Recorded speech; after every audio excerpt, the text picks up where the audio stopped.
Hi, y'all. I always wondered how you sign that. I won't mention masturbation.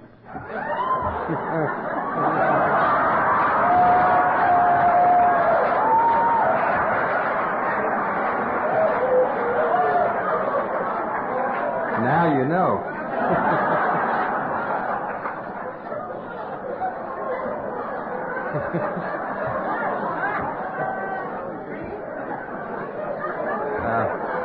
Settle down out there. Settle down.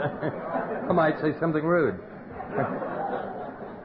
It's one. Adrian last night just knocked my socks off. I'm glad this isn't a competition. I would have left early today.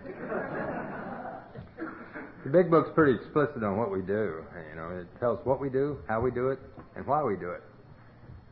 And what do? We share our experience, strength, and hope with each other. How do we do that? We tell what it was like, what happened, and what it's like now. But hidden on page 29, it tells us exactly why we do this.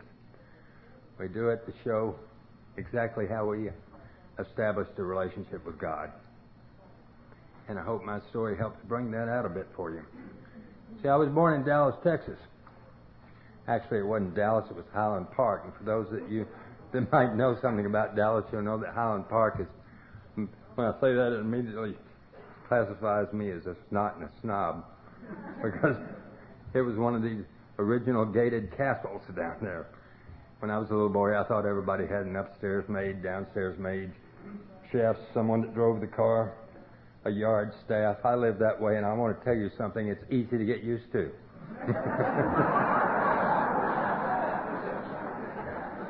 My, how the mighty have fallen. And I didn't have an excuse. I wasn't a victim. I had a beautiful, happy childhood.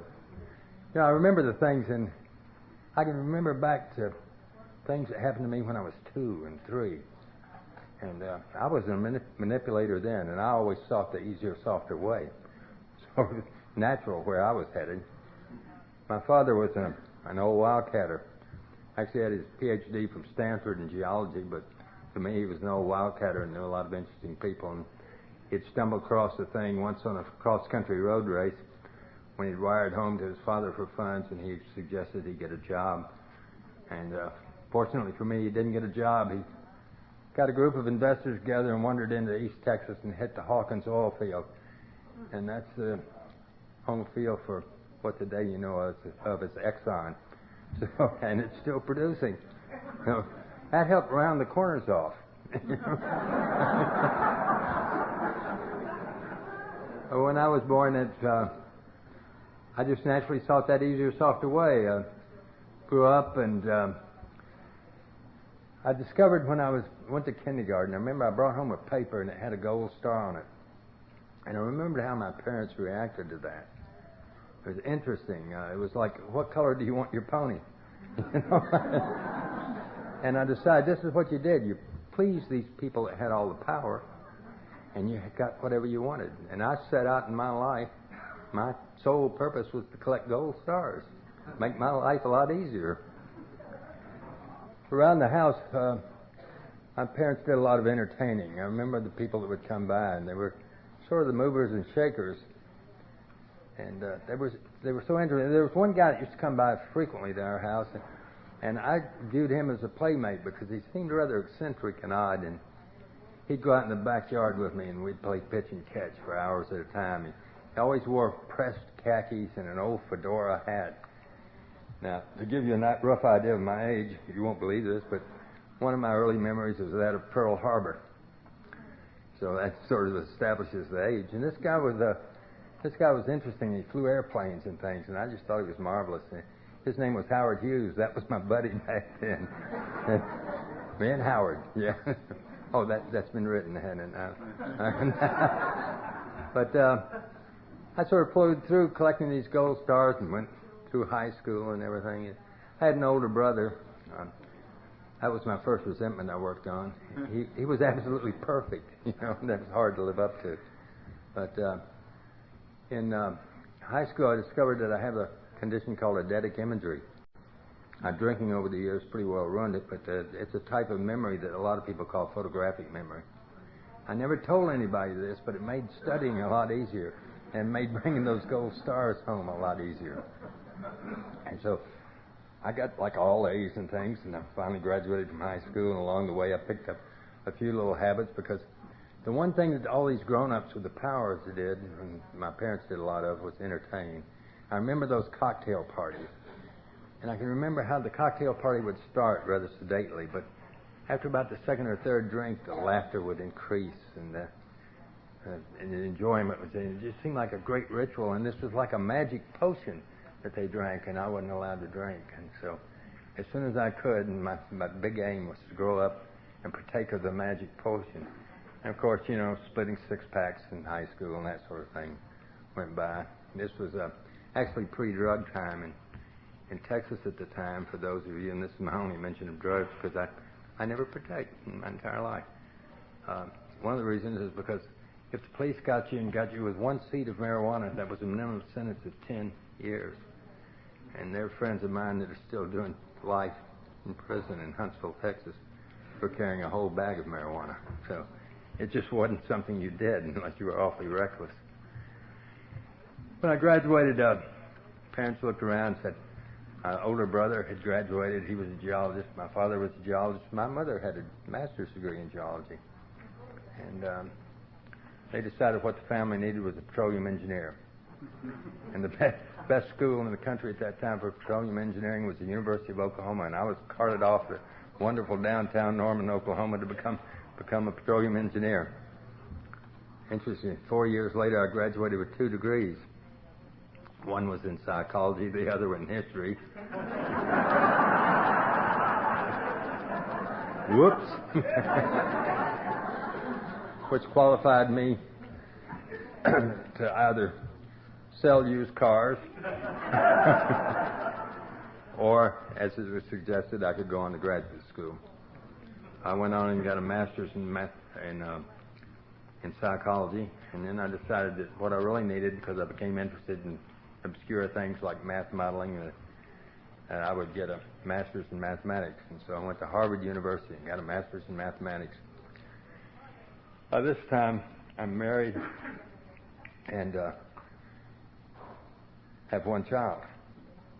But as long as I did this and got these gold stars and made these straight A's and went to Harvard and did things like that, the money came from checks regularly from home. It was the easier, softer way. I lived pretty well. A lot of professors were jealous. Oh, you drive that? Pity. But, God, I was horrible. So when I graduated with my second master's, what did I do? Well, I collect gold stars, so I went to school. I got a PhD in psychology. Along the way, I studied many relevant things. My master's research, for instance, I'm sure you all have a copy of it at home someplace. It was the effect of ionizing radiation on bar-pressing behavior in the white rats. See, you California. Actually, it was interesting. My PhD research, which anybody? It was the perception of geomagnetism in the Belgian homing pigeon. See, I was right on the cutting edge of all these things. I graduated with my PhD. At the time in psychology, that also entitled me to sell used cars, essentially, or teach. But instead, I chose to go to school because that's what I did. So it was off to England by this time with a little girl as well in the family. And in England, I did a postdoctoral. Okay.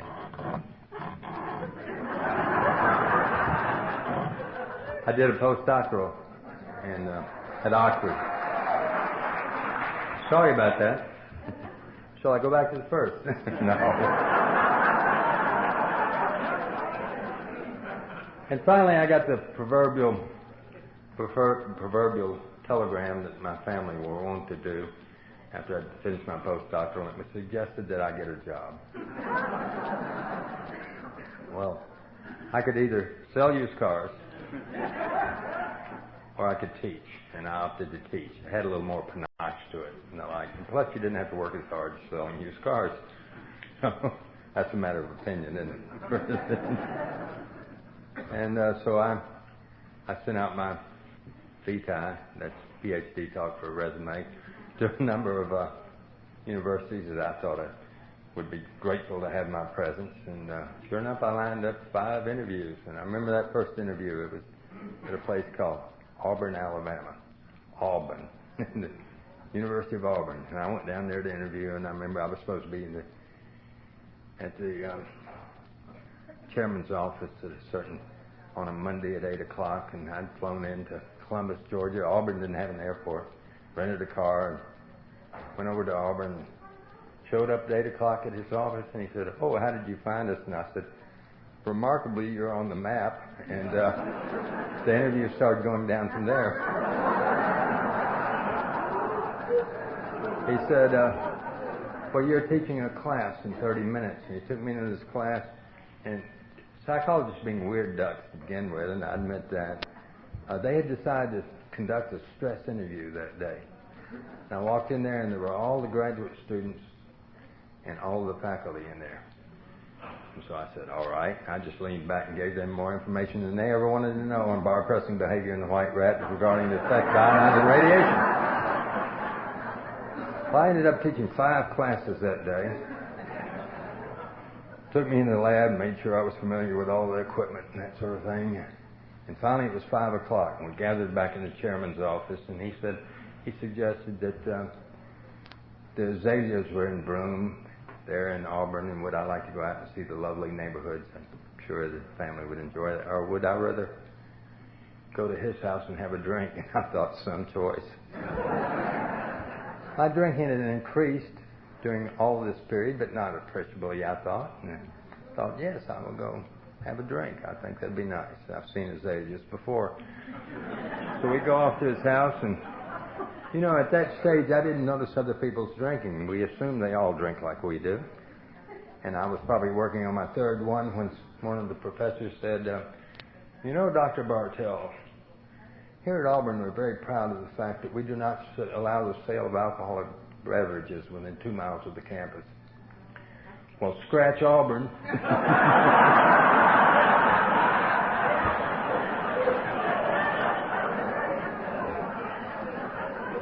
I excused myself, drove out of town, and caught the first available out of Columbus, Georgia. Now, alcohol is making big decisions in my life, and I'm unaware of it. My next interview was at the University of Washington in Seattle, and that was fine. And I went down. This is 1966, mind you. I went down to Berkeley. I want to tell you, Berkeley was happening in '66. It was fun. And I got offered a job there, but I thought, well, you know, I've got 2 more interviews lined up, and I think I will let you know. And I went to the next one, which was Southern Cal. I get to Southern California, and I'd never seen so many blondes in my life, and legs that just went on forever, but I was married and I couldn't. But I took it as a perk. We're still alive. But I had one last interview to make. I flew into the city, and I landed at this spot called Moisant Field, and that's New Orleans, Louisiana. I catch a cab, and I'm going into town, and I asked the cab driver, I said, "What time do the bars close in this town?" He was confused by the question. He said, "Are bars supposed to close?" Ours are open 24 hours a day, 7 days a week. I had found civilization. Next day, I went out to the chairman at Tulane University's office, and he suggested that, well, we'll have lunch, and why don't you look around, and introduce me around with a few people. And he was very laid back. And at that, at 12 o'clock, he took me to lunch in the faculty dining room. And there were carafes of wine on all the tables. And I said, "What about the wine?" He said, "Well, that's one of the perks here. That's free. It comes with your meal." At 1:30, I signed a contract to teach at Tulane University.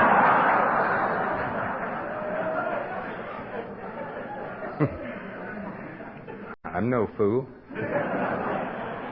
But it's interesting. I'd like to sit back and tell you about a wonderful story.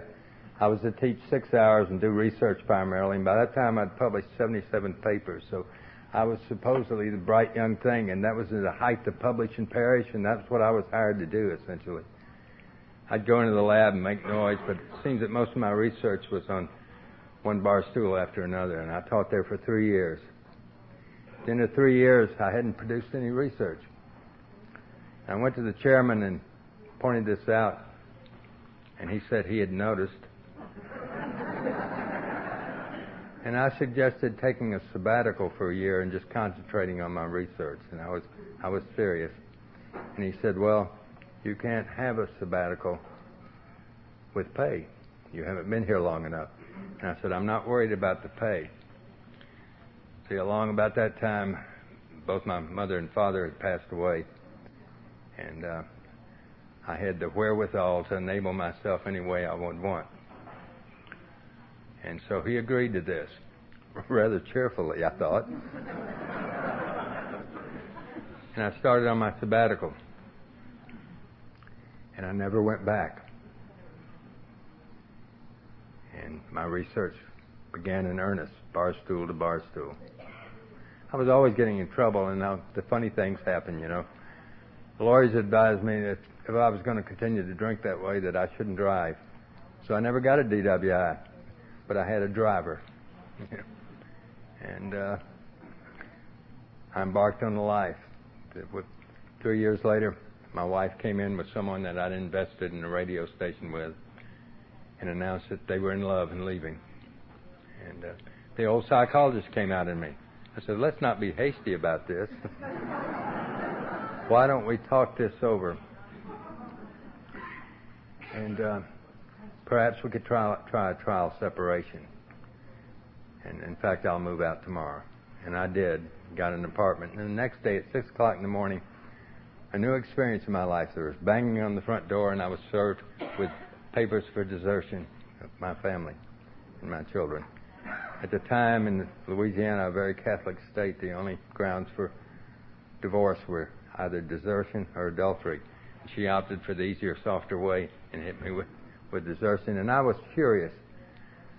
I was furious because I knew it took them time to prepare this, and it was all planned, and they played me like a drum. So I did the only thing I could think to do, and I went to Hong Kong.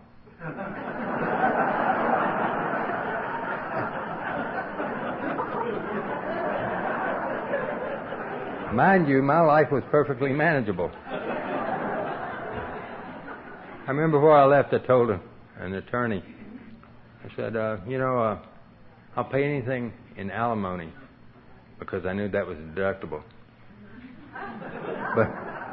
But keep the child support to a minimum. I'll take care of the children. And when I came back, I found out that he was very happy. I spent 6 months in Hong Kong. I come back. He says, well, we've drawn up the final papers for you to sign, et cetera. And he said, the alimony's zero. She didn't want any alimony. And child support's $1,000 a child, and that's $2,000 a month. And that was quite a bit of money back at that time, you know. So I remember paying those over the years, paying it, and my son finally got to be 18, and I didn't have to pay his. And I remember writing the last check for my daughter, and I handed it to my wife, and she said, look, you've been so noble about this. I'm not going to take this last check. And I thought, Then she could say, he never paid all of his child support. So I insisted she take it, and she left. And my daughter looked up at me and says, Dad, Charlie and I have been living with you all this time. I don't think you had to pay that child support.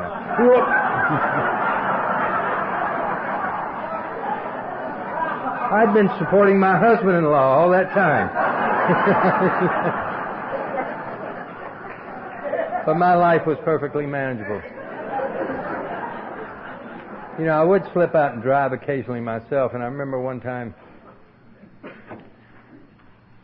I always parked in a parking garage because that way the next day I could find my car.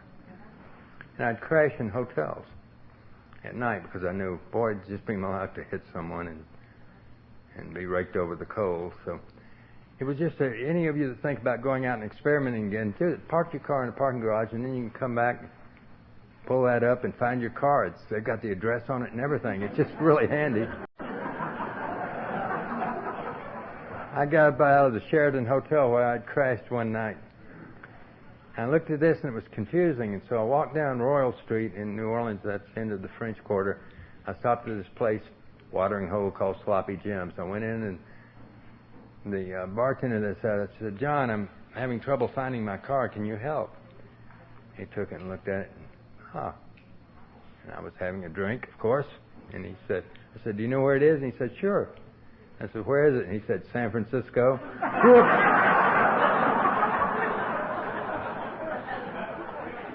It turned out it was a rental car that I'd rented out there, and it was clocking time on an American Express bill. It was automatically being paid by someone else, and had been in a garage out there for 6 months.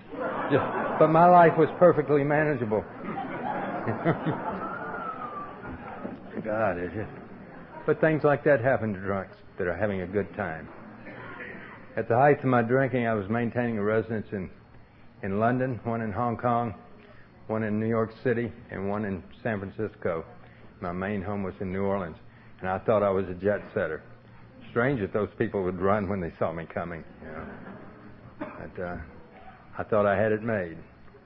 One nice thing is it's going to eventually shorten my will when the time comes to being a questionable mind. I spent it all. But I stumbled through and tried.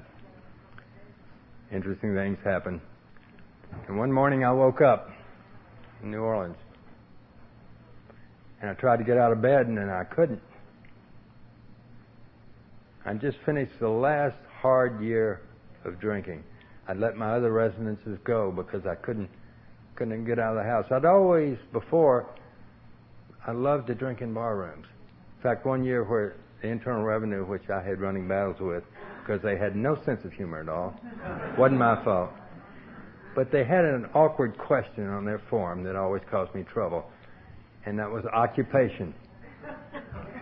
One year I'd put regular in 155 neighborhood bars. And that had red flagged me for some reason. And so I thought, well, what they want is something more erudite. So I put down in the next year, wastrel. You know, I thought it'd be something Shakespearean would perhaps perk them up. They have no sense of humor. So it became a running battle to list your occupation. And finally they brought me in there and they said, write down what you are. And I wrote rich kid. Boy, I was going back pulling records for 15 years. They had me over. They still regularly aggravate me, but that's the way life went for me. That last year of drinking, it became painful to do so, and it wasn't working. To maintain, if I had to go do banking business or something that day, I would drink a quart of whiskey. In a 20-year period, there wasn't a day that went by that I didn't drink. And a quart was my minimum amount. Normally, I would drink 2 quarts a day. That last year, it wasn't working, and I couldn't get out of the house. And I always felt weak, and I lost my appetite for food. And not eating and drinking is a dangerous combination. I woke up that morning, and I couldn't get out of bed. And I started feeling, and I had no feeling in my legs. To this day, I have limited feeling in my legs. I did some real neural damage all day. And I panicked because I needed a drink so bad, and I had no way of getting to it. I looked over on the nightstand, and there it was, a half a glass of Jack Daniels. I rejoiced. I reached and got it and fastidiously removed a cigarette butt that was in it. I've always been a neatnik. And I drank it down.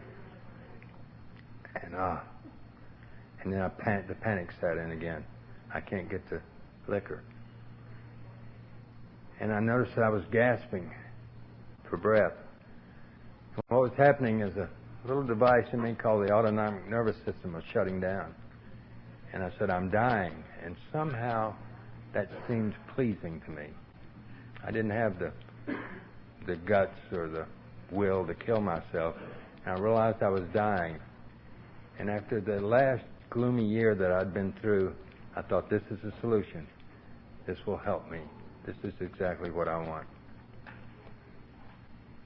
I tried to figure out what time it was, but this digital clock just said 7. And I didn't know whether it was morning or afternoon. During that last year, food would be prepared for me and I would play with it, but I might eat a bite or two. I'm not a big eater. I lost my taste for food, but not for liquor. I was getting so many empty calories I didn't notice. I'd look in the mirror and I realized that I'd lost a little weight. But I thought, if I eat Saturday, it'll all come back. I can understand people with bulimia or any sort of dietary problem because they think that they're heavy when they look in the mirror and they're skin and bones. And I didn't know whether it was 7 p.m. or 7 a.m. because that sleep was not a regular thing. I would drink until I just slept, and then I'd wake up and I'd start drinking again. And all of a sudden I heard the back door open. And I knew it was my housekeeper coming. I rejoiced. Now, I didn't want to act pitiful around her.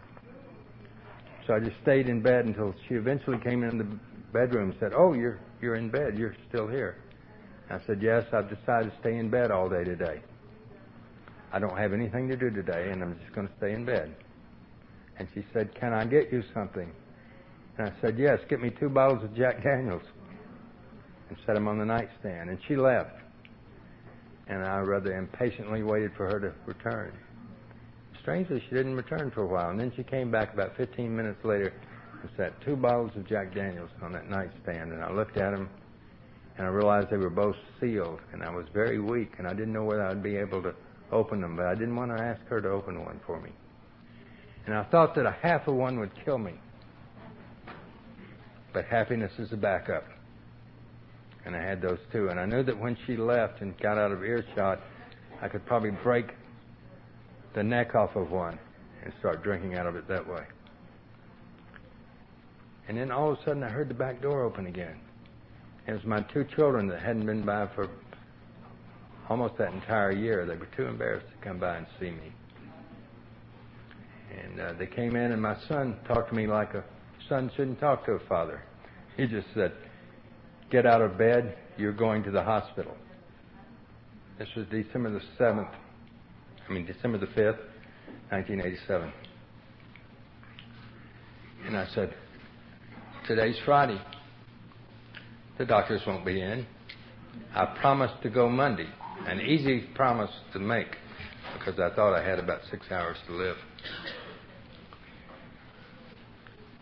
And he said, no, I don't think you have a choice in this matter.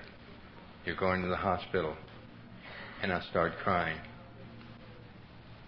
Because not only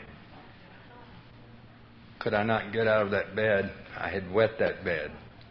And I didn't want my children to see that. Pride probably kills more alcoholics than anything else. He walked around, told my daughter, pack him whatever he needs. He ripped back those covers, and he picked me up effortlessly, like a little rag doll. I marveled at his strength. Next thing I knew, I was sort of thrown into the back of a car, and off we trundled to an emergency room. And then I kept coming to in this emergency room, and they were doing all these important things they do when they check you into the hospital. They take your blood pressure, and they weigh you, and they check your credit.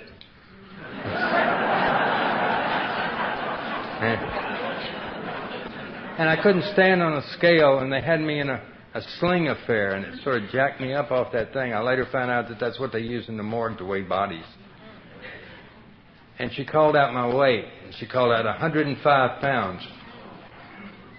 I said, that's ridiculous. I weighed 175 when I graduated from high school. I weigh 185 pounds at least. She looked at it again and said, 105 pounds. And it sort of faded out on me again. I finally woke up and I looked around the hospital room and there was a nurse in there. And I noticed that it was a private room. I approved of that. But a moment of clarity happened, and all I could see were those 2 bottles of Jack Daniels, and I had to get to them. My appointed destiny.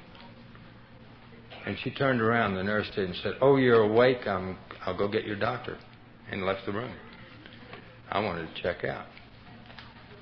So the doctor came in and said, "We've decided to transfer you to a treatment center for alcoholism." I said, "Oh, I don't think that'll be necessary. If you want me to stop drinking, I'll stop drinking."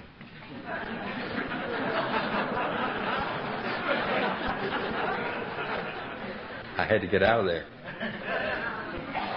She says, "No," and she was giving me all these arguments. I thought, well, I'll put her out, and I felt so tired. And I said, "Well, at least let me just spend the night here and sleep on it, and we'll talk about it in the morning." She said, "Oh, really? How long have you been here?"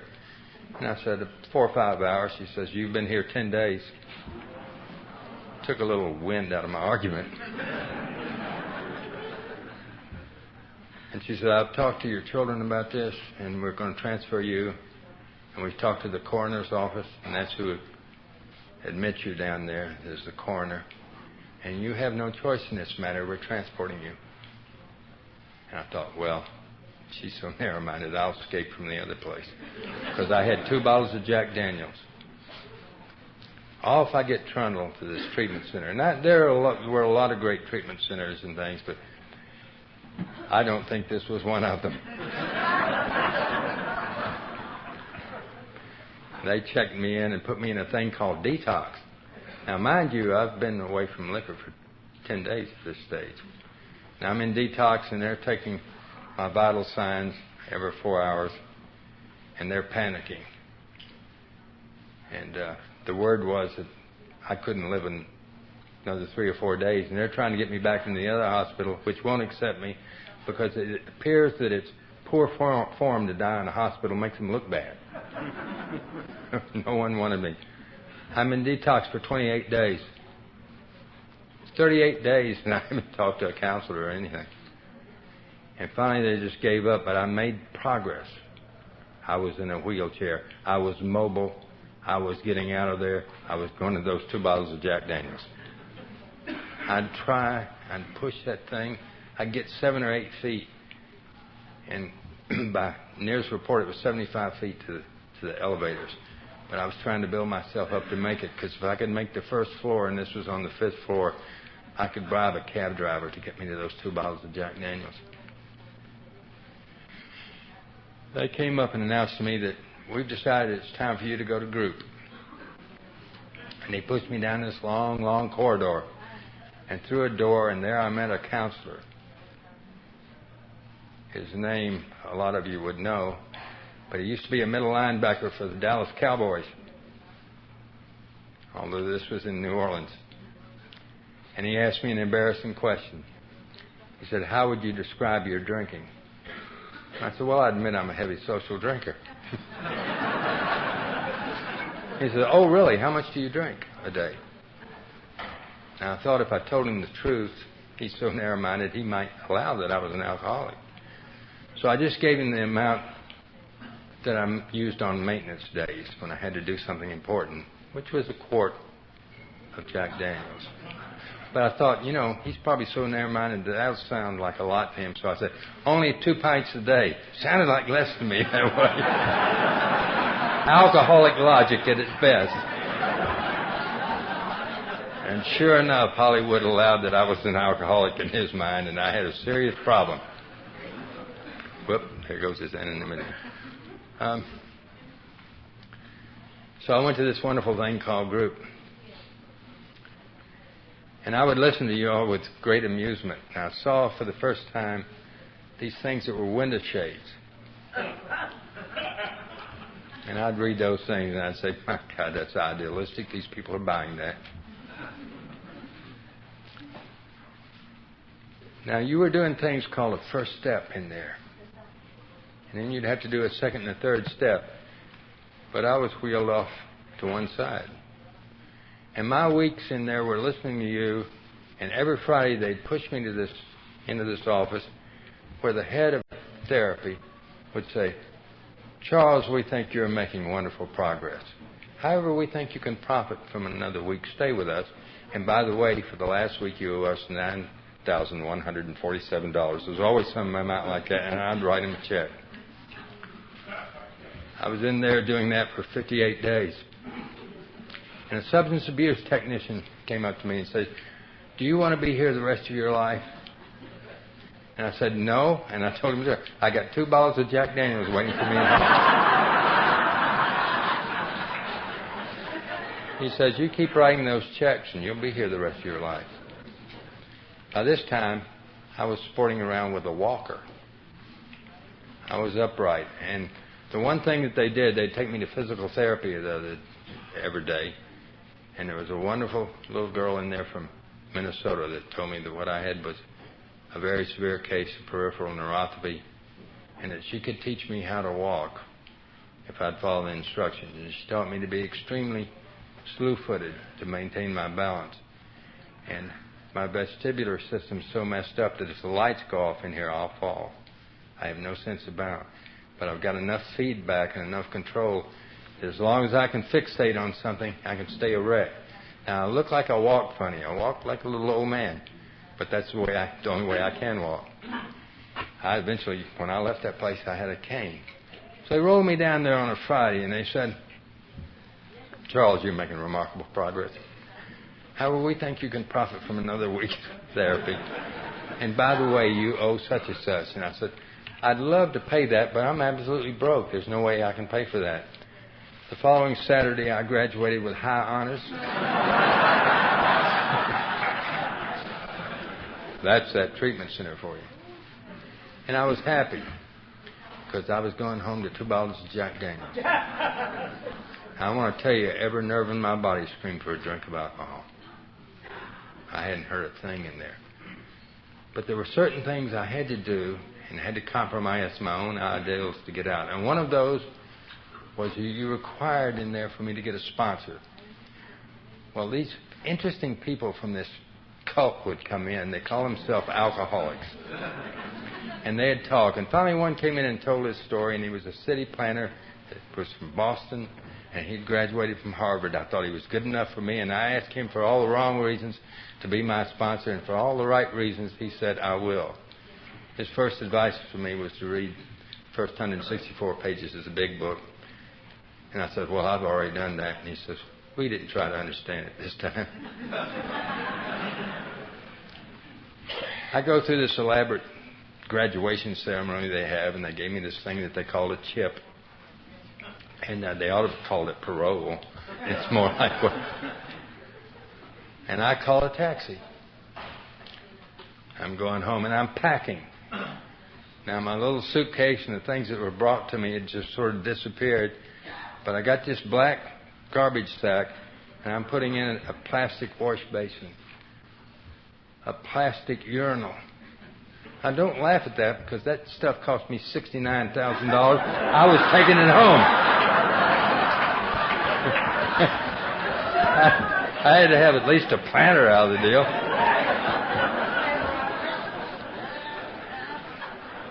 I'm waiting on the taxi when who shows up but my sponsor? His name was Sky. Sky T. And Sky gave me the true first step. He said, get in the car. I got in Sky's car. It's about 10:30 in the morning at this time. And I said, well, Sky, I want to show you where I live. He says, no, we've got plans. He said, we're going to an 11 o'clock meeting. So we go to an 11 o'clock meeting. Then we have lunch. As I recall, it was at McDonald's. Sky was a nut for McDonald's. And they didn't even have a maitre d'. You won't believe that. It's hard to get rid of that snobbery.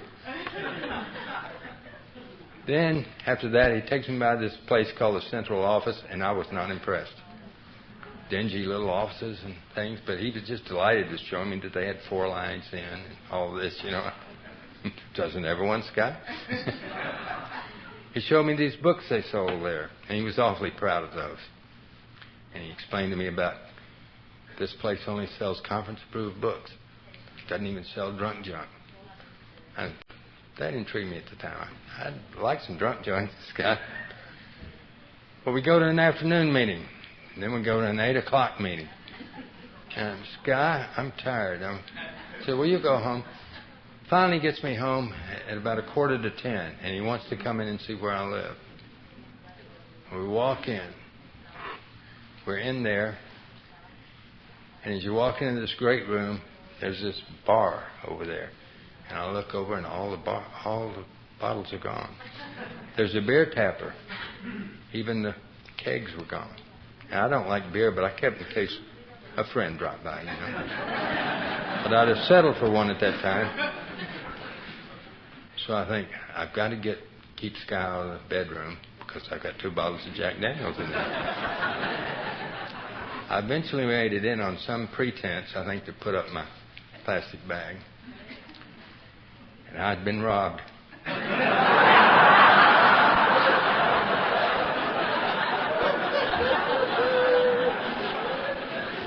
Now, obviously they owned a liquor store because that's all they took.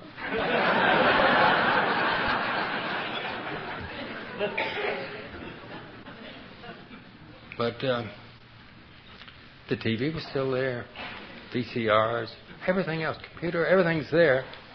It's just obvious to me. But I was so tired, and Sky said, well, I'll leave you. I said, Sky, I'm tired. And he left, and I said, I'm too physically tired right now to call a cab and go to, you can buy liquor any place there.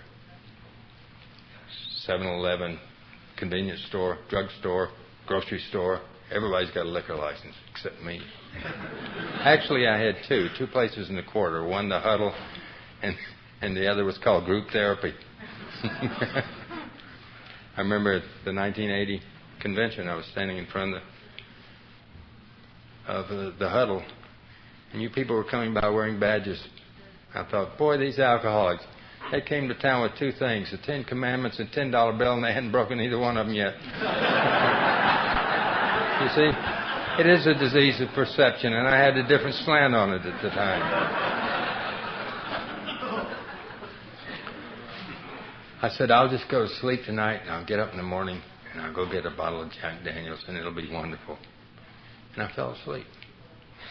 I was rudely awakened at 6:45 with someone banging on the door. I opened the door, get dressed, get in the car. It's Sky. Now, see, the accumulated time I had in the 2 hospitals, detox and treatment, I had almost 3 months of sobriety. I had 3 months of being dry. Had no idea about sobriety. And Sky rides hurt on me, and it suddenly dawns on me that with these 3 months plus what I can get, it won't take 4 hours to kill me. I might have 2 or 3 days to enjoy this before I die.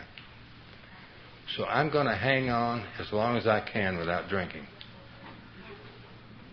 so I can have a real party on the way out. This lasts for 5 months. I had no idea of drinking.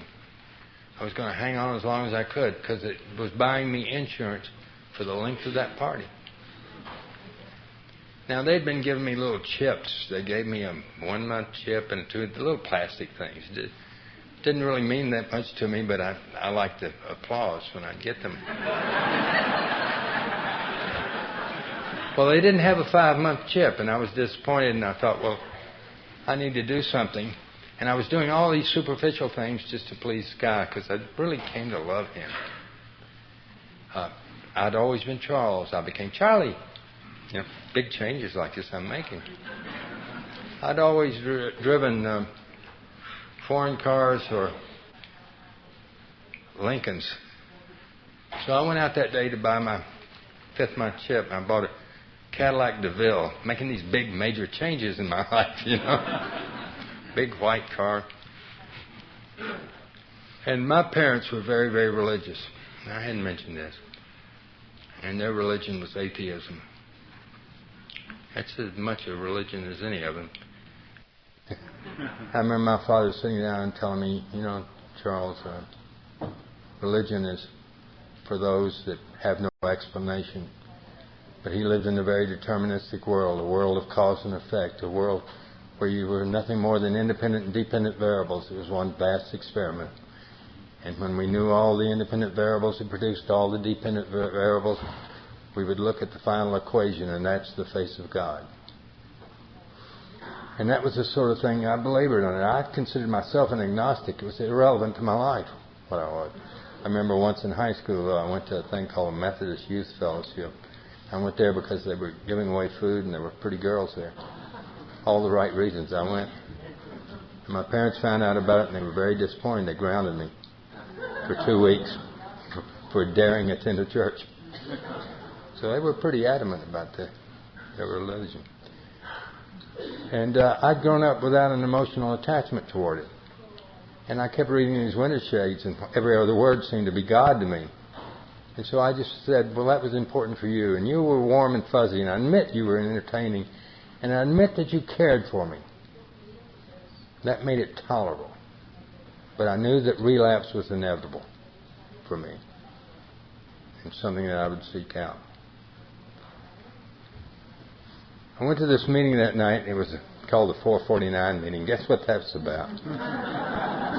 It was a discussion meeting, and the guy in charge of the topics decided to talk about the higher power. And I remember those words that he said, the higher power, whom I choose to call God. Like if you call it anything else, you're a ninny. It's a complete ass.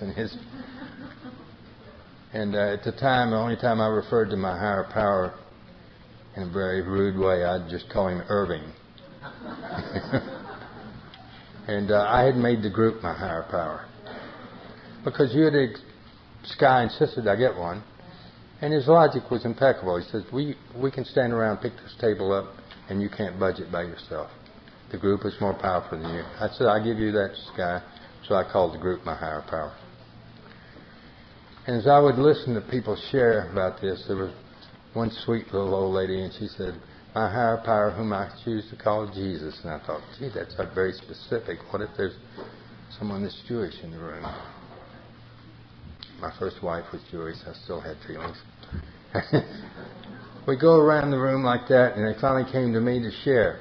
And I told you I got this partial eidetic imagery, and I love to share in meetings, and I'd give you a paragraph out of Dr. Bob and the good old timers and a paragraph out of Bill Wilson, pass it on or something. And I knew you enjoyed it because you said, well, just keep coming back, Charlie.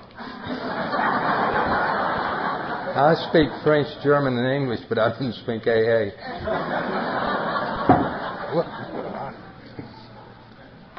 Still making messes. But so when it came to me, I passed. I'd show them. And the meeting was finally over, and I thought it'd never end. I went out to get in that car, and you asked me if I wanted to go to the meeting after the meeting. And I always loved meetings after the meeting. I do coffee and pie fairly well. And they were going to Shoney's or someplace. And I don't know, I felt tired, and I said, no, I don't think so. I'm feeling sorry for myself. That's not an unusual thing. I get in that car, and I fire it up, and I think, I think this was on the west bank of the Mississippi, this meeting.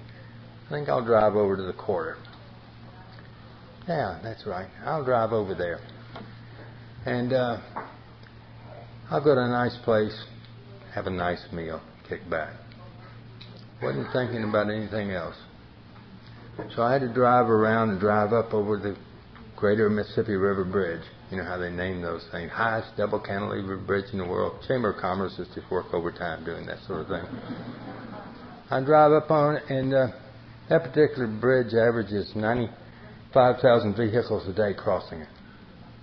I mean, it's busy. I get about halfway up the ramp, and it's 3 miles across. And I'm climbing and climbing and climbing to the crest of that bridge, and all of a sudden I hear a commanding voice, and the voice says 49. And I look around, and there's no one on the bridge. I look in my rearview mirror thinking it's the police, but why are they on the loudspeaker with a number? And there's no one there. I felt the sweat break out on my forehead. I wasn't scared. I was sort of exhilarated because I was having an auditory hallucination. I was never aware of one before. I drove about another 200 yards, and once again I heard it. It wasn't as loud. It said 49. I'm thinking, what's the relevance of the number 49? I couldn't figure it out. I go on across the bridge, and it was just mysterious. I took the first exit, which was the Camp Street exit, to head down toward Canal Street. You cross Canal Street, and all the street names change and become French. I'm going to the French Quarter, going to go to some nice place and eat. And I noticed that the neon on all the signs and things, and Camp Street's sort of ideal to drive down. It's the street of all the winos and soup kitchens and things, but all the neon seemed bluer than blue, and it just was exciting, and I could feel my heart beating, getting rapid, and I'm excited. As I'm driving down, I look up, and there's off to the right, a half a block, it's this tall building, and it's the Sheraton Hotel. And it dawned on me, if I go down to the restaurant, I'll have to tip the maitre d'. I don't have reservations. He'll say, look at this loser, doesn't even have a date. I'll sit by the kitchen. I'll just check into the Sheraton like old times, go up, order up a steak or something, watch a little color TV. I'm tired, to kick back, and then I'll go back across the river and see sky. I notice the traffic's a little heavier than usual. And this is a 24-hour city, truly a 24-hour city. People live in the French Quarter, and there are grade schools there and things. It's the whole, all over town people live. And there were people out on the sidewalk and everything, and it's about 9:30. I get to Canal Street, and the traffic's very heavy, and there are buses all over the place, and I can't figure this out. Finally, I get to turn right, and I drive through the drive-in check-in area, and I get out, and the young valet parker's there putting this on. He says, sir, and I said, I'm checking in. He said, yes, sir, and I walk into the main lobby. You know, the big electronic doors. I walk in there, and I stand there. And there's this huge bar to the right and an atrium.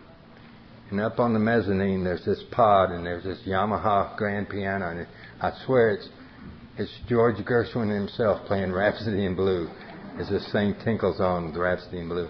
Look over in the seating arrangements, big leather chairs and all brass and mahogany and oriental rugs and seating areas. Back to the far left corner back there where they had the registration desk and then elevators behind it. And the place was just jammed. And I looked back over at that bar, and the gaiety and laughter was a party of my youth my parents would put on. And I swear I could hear the ice cubes rattling in those glasses like fine Bavarian crystal. And it was a beautiful thing, and I realized at that instant what was happening. I was relapsing. I was going to go up and order a bottle of Jack Daniels. Well, at that time, at all Sheraton International hotels, the cost of a bottle of Jack Daniels, 1 liter, room service, was $49.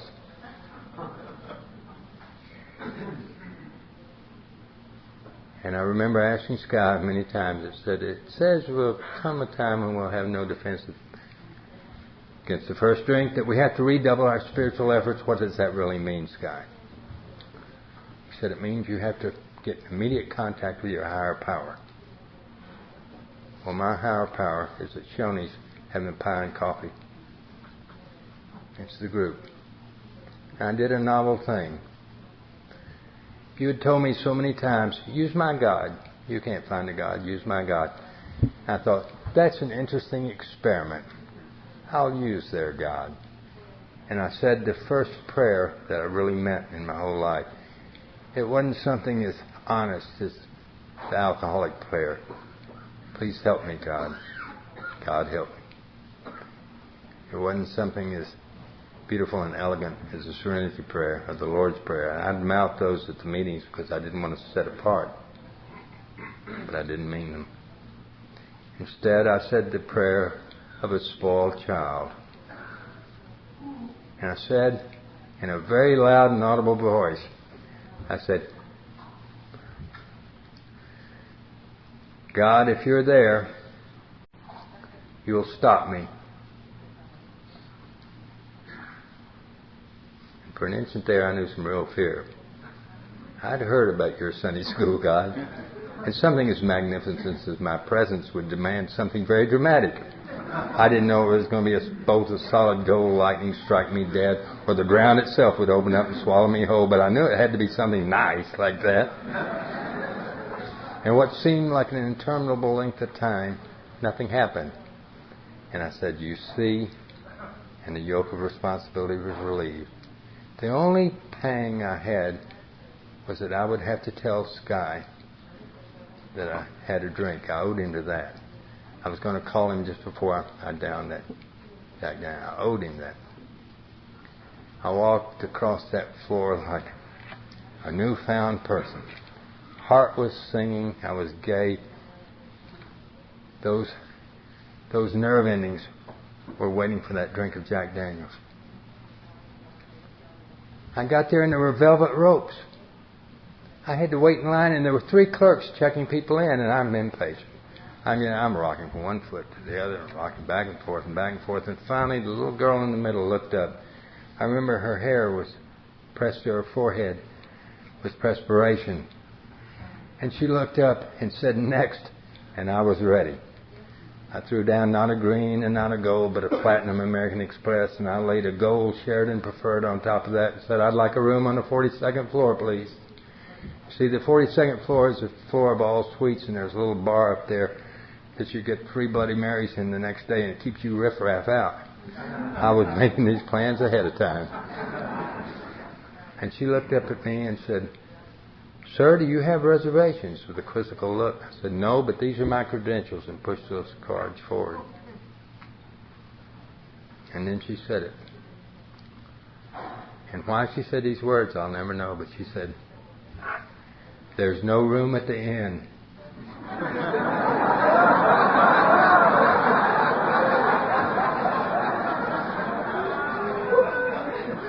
And a feeling came over me. It was a feeling of warmth and a feeling I'd never had before. I had to ask Sky about it later. What was that? He said, perhaps you were touched by the grace of God. And I got this silly smile on my face, and I said, you know what? And she said, what? I said, there's a higher power, and his name is God. And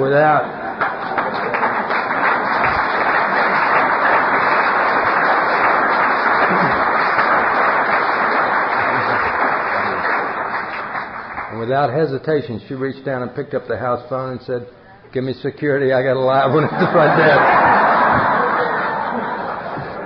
I want to tell you, I picked up those credit cards and beat a hasty retreat, just singing in my heart. I got out there and the valet parker was just getting ready to park the car, and I'd tipped him $20 on the way in. Old alcoholic behavior. And I tipped him $20 on the way out, saying I couldn't get a room. Isn't that wonderful? Do you know the Republican National Convention started today? He said, yes, I'm aware of that. I'd been sick. I didn't know. It just slipped my mind. I couldn't have gotten a room as far away as Baton Rouge, so I didn't have a chance of getting it. God took care of that for me. That $20 was the last alcoholic behavior on my part, I hope. I've learned to be just as stingy as the rest of you.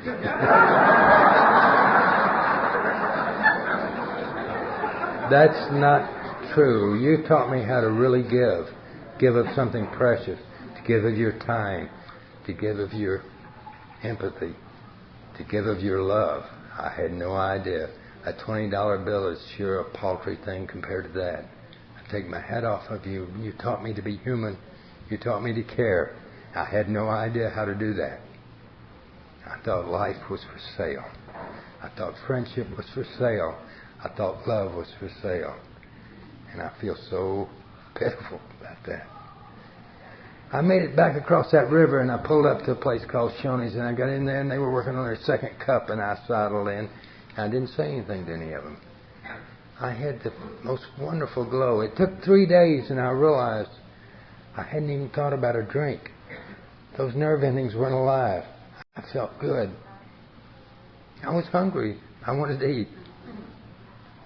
I called Sky and told him about it. I had to see him. His reply was, I wouldn't tell anybody about that for right now if I were you. He says, we've got work to do, and they're called the Steps of Alcoholics Anonymous, and they're laid out perfectly for you in the first 164 pages. I'd been calling myself working, but they were like merit badges and had no meaning. Suddenly I read that window shade, and it made perfect sense. It was the answer. I couldn't wait to get through them.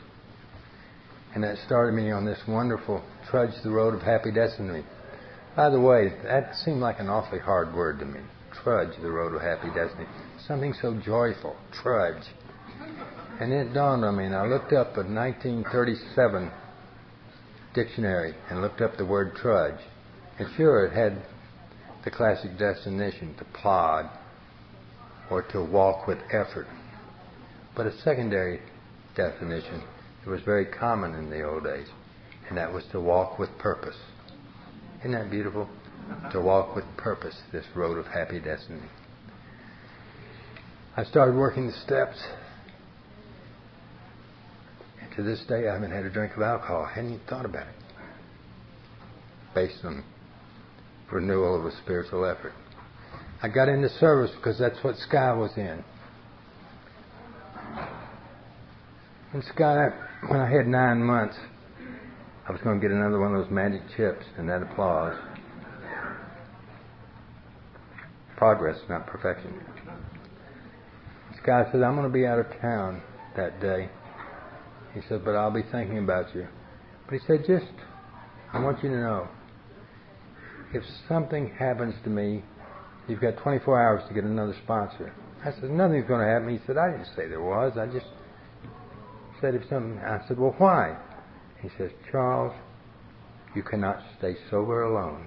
Always remember that. He went off to a little town in Cajun country called Lafayette on some business. I went to a meeting that night, and his wife called. They found Sky in the... Found him dead. 4 hours later, I had a sponsor. Not a day goes by that I don't think of Sky Taylor. Pardon me. Usually don't get this emotional about it, but I did tonight. He gave me everything. He introduced me to you. He worked me through all the steps. And he was a nut for corrections and carrying the message into prisons, and he started me doing that. I did that for 9 years. I've been in every prison in Mississippi, Louisiana, Arkansas, and Texas, without exception. I just love that work. I knew I was going to get on the corrections committee when I was elected delegate and went to New York. They put me on literature, of course. They don't put you on anything. It's randomly drawn. But I was assigned to literature. I remember that first night feeling so woefully inadequate. And I was trying to settle down and go to sleep, and I couldn't do it. I was just excited and keyed up. Committee work was to start the next day, and I'm in the room at the corner of Broadway and 49th, and I'm tossing and turning, and I'm just so excited. And I thought, God, don't let me screw this thing up. And I tossed and turned for another 2 hours, and suddenly I sat bolt upright and said, pardon me, God. I'm so small that I can't do anything to harm this beautiful, beautiful fellowship, which I've come to so love and depend upon. I said, just let me know your will. Interesting, I fell right to sleep. It was like magic. And somehow I made it through. And the thing that puzzled me the most about the conference, you hear people talk about the politics, you hear people talk about power driving. I didn't find that. I found the most spiritual experience in my life. And it just astounded me. There are no hidden agendas. When my name came out of the hat, April before last, for trustee at large, I dreaded one thing, and that thing is that during board weekends, you go into a room where just the trustees meet, and that door is closed. And I thought, if there's a hidden agenda, I'll find it here. And it wasn't there. It's not us and them. Them are us. We're all one. And I want to thank Area 11 for inviting me here. I love all your posters. Save them and protect them. Good show archives. It's lovely. They're so inventive. I thought maybe you did them yourself, you know. But you had someone that helps paint, I understand. I want to tell you how friendly you've all been. I'd like to tell you that you're the most friendly crowd I've ever seen. But all of them are this way. It's the fellowship we love. And it's a program that's been given to us by the co-founders, specifically the 12 steps. I just think of Bill Wilson at St. Louis with that circle and triangle hung on the wall when he pointed to it with such great pride and said, "This is our new symbol, the symbol of Alcoholics Anonymous." That circle represents the whole world and the whole fellowship of Alcoholics Anonymous. And that triangle represents the 3 legacies I pass on to you at this time. The legacy of recovery with its 12 steps. The legacy of unity with its 12 traditions. And the legacy of service. 12 concepts didn't come along until 62, 72, 7 years later. And I want to thank you once again from the bottom of my heart. And I love you, Connecticut. You too, New York.